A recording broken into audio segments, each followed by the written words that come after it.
perfectionist, and as a result, I have a really hard time with criticism, even constructive criticism. My natural tendency is to get defensive, which often looks like arguing. I have gotten better over the years, but unfortunately, my children have observed my behavior, and guess what? Monkey see, monkey do. It has come back to bite me because my kids can argue with the best of them. I share this story to illustrate the point that kids are always watching us, and they will imitate the behavior that we set as an example. This is especially true when it comes to relationships.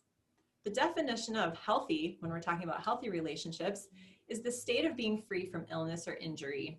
This applies to all aspects of ourselves: mental, physical, emotional, and spiritual health.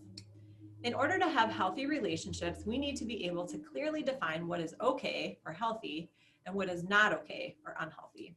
Otherwise, it seems that one of two things will happen. Number one, we default to what we are accustomed to based on our experience, which may or may not be healthy. Or number two, in a romantic relationship, we get caught up in the emotion of romance, affection, and the feeling overtakes the more rational part of us. It's easier to compromise your boundaries or miss red flags. It's all a part of prevention. We are all familiar with the concept of modeling, that our children will imitate the example that we set, for better or for worse. Taking it one step further, as Howard Hendricks said, you cannot impart what you do not possess. In other words, you can't effectively teach your child something you don't understand and practice yourself. So what does this have to do with exploitation? One of the important ways you can keep your child safe from exploitation is by modeling healthy relationships. As we have said before, talk to your kids about healthy relationships early, talk openly, and talk often. You can start teaching your kids at an early age what healthy relationships look like by modeling them. Not only does our example give our children a model to follow, but it can become their default, or what they know to be normal, for better or for worse. The next part of the equation is talking openly with your child about healthy relationships. This is where you teach the specifics of what they look like.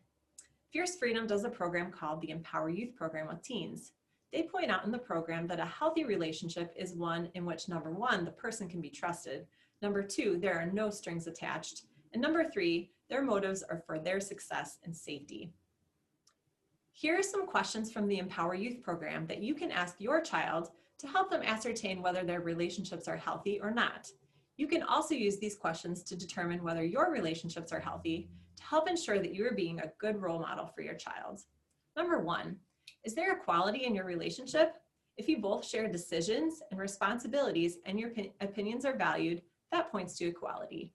If the other person makes all the decisions, seeks his or her own advantage over your success, and shifts blame all the time, that points to inequality.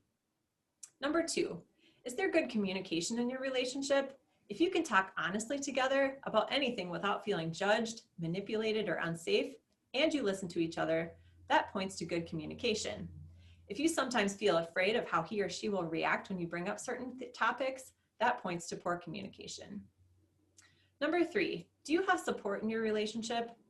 If, when you're navigating a difficult time and this person is consistently there to support you, that points to a supportive relationship.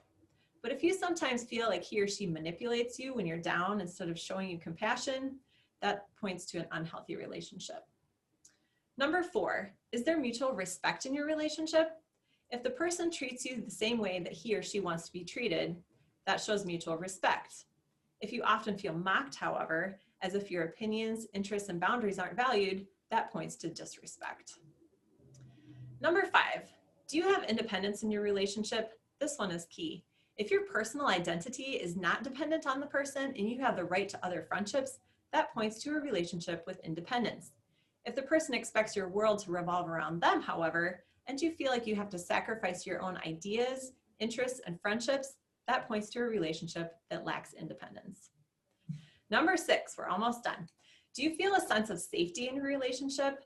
If the person would never force anything on you that makes you feel unsafe, including physical or sexual activities, then that points to a sense of safety in your relationship.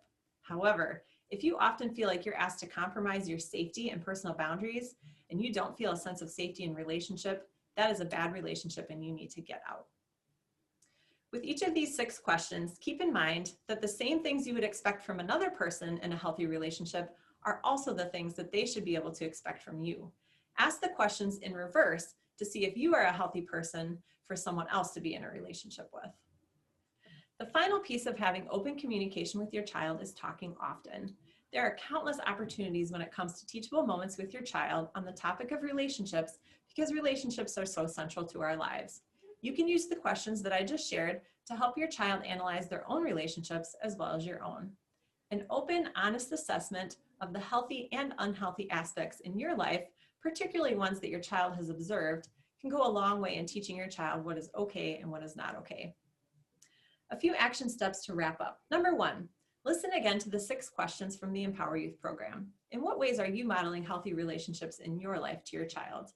Are there any ways that you are modeling unhealthy relationships? If so, are there any changes you need to make?